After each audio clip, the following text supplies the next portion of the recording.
Welcome back, everyone. I'm Elsie.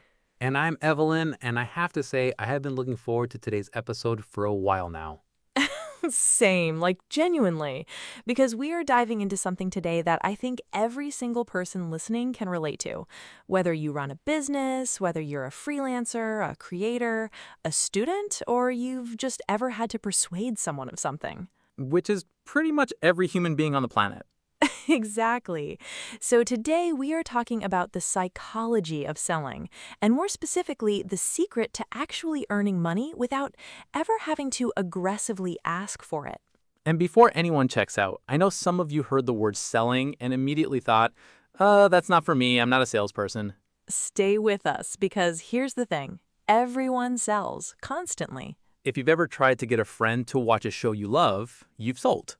If you've ever negotiated a salary raise, If you've ever convinced your partner to pick your restaurant instead of theirs, you have absolutely 100% sold. So trust us, this conversation is for you. all right, so let's start right at the beginning. And I want to paint a very specific picture that I think all of us recognize. You know that moment in a business meeting, on a phone call, even in a casual conversation, where things start out warm and friendly, and then suddenly the energy shifts. Oh, the pivot. The dreaded pivot. The air changes, the pleasantries evaporate, and you can feel it coming. That moment when someone switches into pitch mode. And the second you sense that happening, what do your defenses do? Everything goes up. Arms cross, eyes narrow. Brain shifts into this hyper-alert, skeptical mode. You're suddenly dissecting every word, looking for manipulation. And here's what's fascinating. If you've been on the selling side of that moment, it's equally uncomfortable. Your heart rate goes up slightly. There's this weird underlying desperation that creeps into your voice, even when you're trying to sound confident and calm. It's awkward for everyone, on both sides of the table. But here's the question that changes everything. What if that moment never had to happen? What if the entire concept of closing a sale is actually fundamentally flawed? Because the greatest salespeople in the world, the truly great ones, they've figured out something that most people completely miss. They have moved entirely away from what's called the push model of selling, where you're convincing, persuading, overcoming objections using pressure tactics. And instead, they've engineered a pull. They don't convince, they attract. They don't sell products, they facilitate transformations. And the people coming to them feel like buying was their own idea. Okay, so to understand how we get there, we have to understand why old school, high pressure sales tactics have gone from being merely ineffective to actively harmful. History lesson incoming. A brief one, I promise. Okay, picture buying a car in, let's say, 1985. You walk into a dealership. The salesperson has everything, all the pricing information, the inventory details, the feature comparisons. You, as the buyer, have nothing. You're completely at their mercy informationally. And because of that gap, that extreme informational disadvantage, high-pressure tactics actually worked. The seller could create artificial urgency, use scarcity, push closing techniques, because the buyer had no other way to access the information or the product. Now, fast forward to today, before a customer even lands on your website, before they've ever spoken a single word to you, they've already Googled you, read your reviews, compared your pricing to your top 3 competitors, and watched the YouTube video breaking down your service. The buyer now holds all the power, and this changes absolutely everything. Because today, traditional sales tactics don't just fall flat, they actively repel people. Modern consumers have an incredibly fine-tuned radar for inauthenticity, and the moment they feel like they're being sold to, their psychological defense mechanisms fire up. And there's actually a term for this in psychology. It's called psychological reactance. When humans feel like their freedom of choice is being manipulated or threatened, they don't just resist, they instinctively do the exact opposite of what you want. The harder you push, the harder they push back. It's almost poetic, really. In a frustrating way. So, the secret to modern selling is to completely remove that friction from the equation. If you are having to aggressively convince someone to give you their money, you have already failed somewhere much earlier in the relationship. Earning without asking means structuring your entire presence, your content, your conversations, your brand, so that buying from you feels like the buyer's own idea, not yours. Okay, so how do you actually do that? Let's get practical. And I want to start with what I think is the single most powerful reframe in this entire conversation. It's called the doctor frame. Oh, this one is so good. Okay, paint this picture with me. You've had a sharp, persistent pain in your abdomen for a few days. You finally go to the doctor. Now, does the doctor greet you at the door with a brochure? Hey, 20% off appendectomies this month if you sign today. That would be genuinely terrifying. Right? Does the doctor try to overcome your objections about surgery? Absolutely not. The doctor sits down, asks you questions, listens carefully, runs some tests. They diagnose. And then, with this completely calm, detached authority, they say, "You have a ruptured appendix. You need surgery immediately." And what do you do in that moment? You don't negotiate the price of the scalpel. You don't ask for a free trial of the anesthesia. You just immediately agree, and you figure out the payment later, because the doctor diagnosed your pain with absolute precision and authority. And here is the core psychological principle buried inside that story. And this is huge, so I want everyone to actually sit with this one. When you can articulate a person's problem better than they can articulate it themselves, they automatically and subconsciously credit you with having the solution. That is the whole game right there. You must step out of the role of the salesperson and step into the role of the diagnostician. Most businesses spend 90% of their time talking about their solution, their features, their benefits, their amazing team, their technology. But the customer genuinely doesn't care about your solution. They only care about their problem. So when you dedicate your content, your marketing, your conversations to deeply understanding and articulating the pain points of your audience, something shifts. When someone reads what you've written or listens to what you've made and thinks, wow, it's like they're reading my mind. You don't have to pitch anymore. You simply present the prescription. The transaction becomes the logical next step in a relationship built on trust and expertise. All right, next piece. And I want to talk about something that honestly makes a lot of business owners uncomfortable. And that is the idea of giving your best material away for free.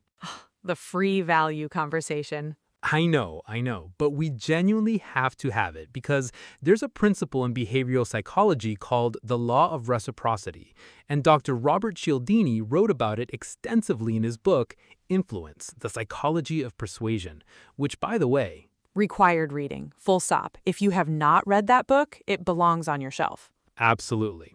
So the rule of reciprocity states that humans are deeply evolutionarily wired to pay back debts.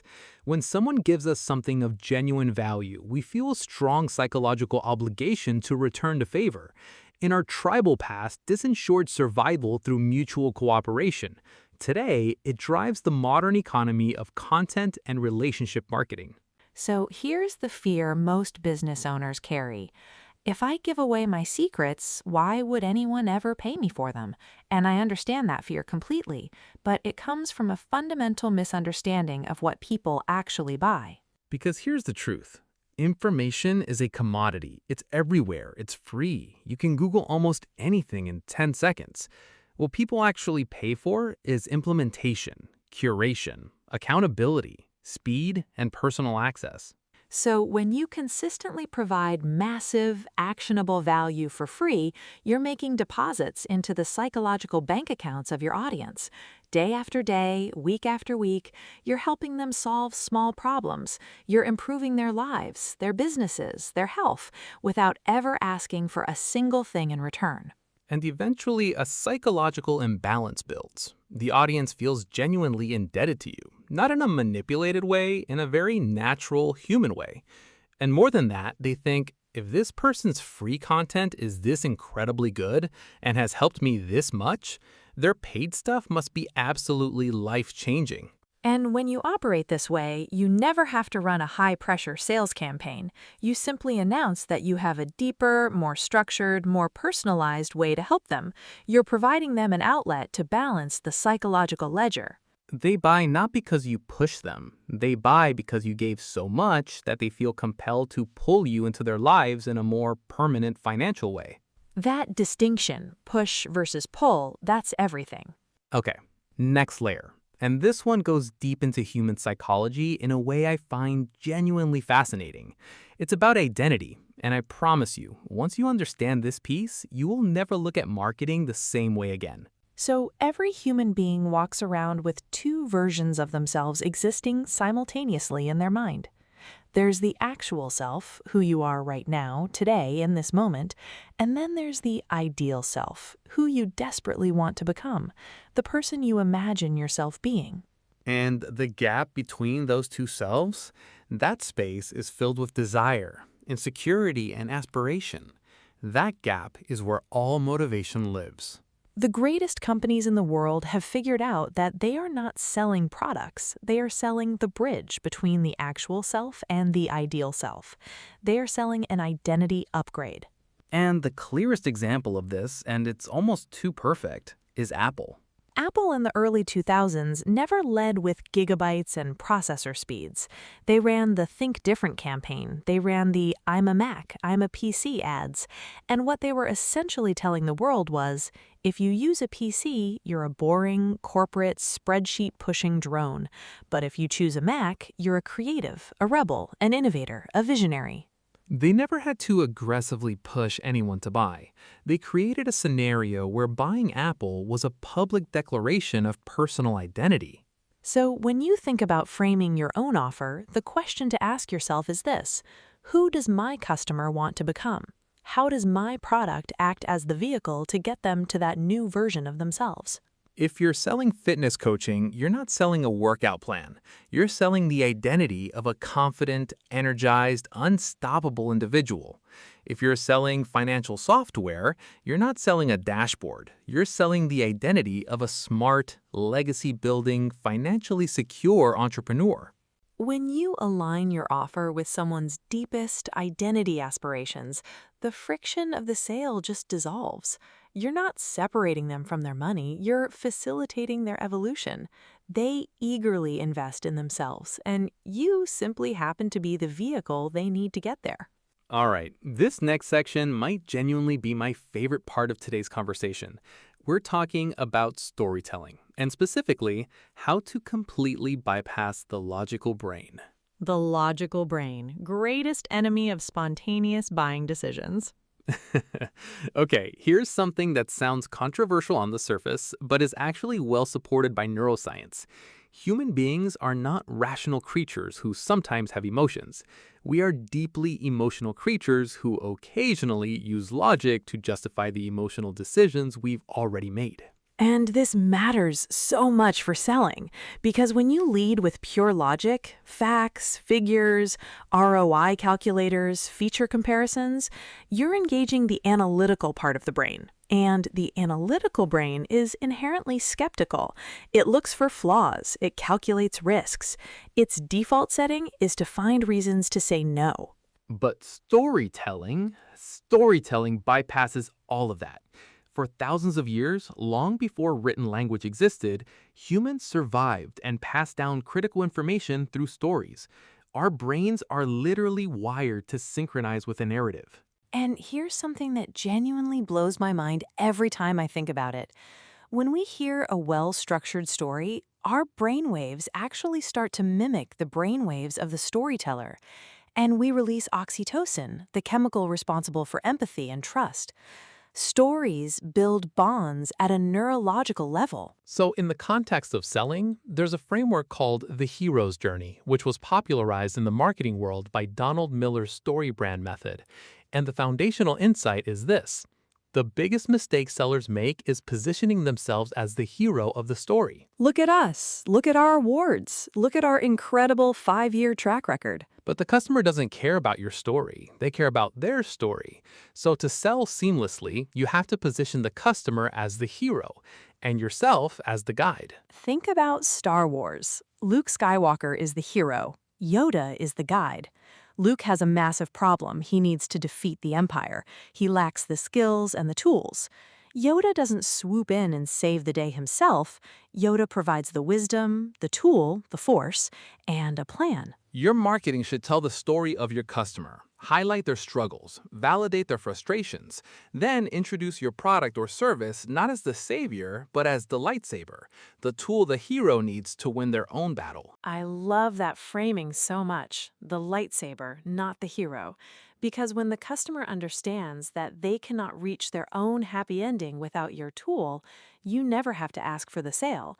They reach for it themselves. They demand the tool so they can finish their story. Okay, last piece, and this is the one that ties everything together because it's about what happens in the actual moment of transaction, the real exchange. Because even if you've done everything right up to this point, you've built the authority, triggered reciprocity, aligned with identity, told a compelling story, there's still the mechanical reality of money changing hands. And how you handle that moment matters enormously. In traditional sales, this is called the close, and even the word itself implies something uncomfortable, right? The close implies finality. It implies trapping someone in a corner until they say yes. It's inherently aggressive in its framing. So here's the reframe. You replace the close with the invitation. An invitation carries absolutely zero pressure. Think about how you invite a close friend to a dinner party. You don't corner them. You simply say, "Hey, I'm hosting something at my place on Friday. I'd love for you to be there. Let me know if you can make it." And if they can't come, you're not devastated. You're not furious. The power remains entirely in their hands. In business, after you've genuinely diagnosed a problem and demonstrated you have the solution, the transition to the actual sale should sound something like this. Based on everything you shared with me, it sounds like X is the core thing holding you back right now. We have a system built specifically to solve exactly that. I'm happy to walk you through how it works, and we can see if it makes sense for your situation. If it does, great. If it doesn't, no worries at all. I'll still point you in the right direction either way. And here's the beautiful paradox inside that approach. By verbally removing the pressure, you paradoxically increase the desire. By showing that you are completely detached from the outcome, that your livelihood doesn't hinge desperately on their answer, you signal high status and supreme confidence in what you're offering. Desperation is the most expensive perfume in the world. People can smell it from a mile away, and it drives them off instantly. I am writing that down. That is such a good line. But detachment, genuine, calm detachment, that is magnetic. It signals that you genuinely believe in what you have and that you're selective about who you share it with. And people want what they feel they might not be able to have. So let's bring all of this home, because at its absolute core, the psychology of selling without asking is a shift in philosophy, from extraction to contribution. Traditional sales focuses on extracting money from the market. Modern, frictionless selling focuses on injecting so much value, so much understanding, so much clarity into the market that money flows back to you naturally as a byproduct of the goodwill you've created. It requires patience. It requires genuine, deep empathy for the people you're trying to serve. And honestly, it requires checking your ego at the door. Your business is not about you. It is about them. When you stop trying to convince people to buy and instead start obsessively focusing on making it incredibly easy and logical for them to buy, everything changes. You become a trusted advisor, a guide, an authority. The awkwardness, the anxiety, the sleazy feeling that the word sales used to carry, it's gone. You don't need a perfectly scripted pitch. You don't need 10 techniques to overcome objections. You need to understand human nature, honor the psychology of your buyer, and build an environment where your solution is the most obvious, exciting, and natural next step in their journey. That is the whole secret. That is genuinely the whole game. All right, that's a wrap for today. Thank you so much for watching. It truly means a lot that you spend your time with us. Before you go, we want to hear from you. What topic do you want us to cover in our next video? Drop it in the comments below. We read every single one, and your suggestions genuinely shape where we go next. So tell us, what do you want to learn about? We'll see you in the next one. Take care, everyone. Bye. Bye.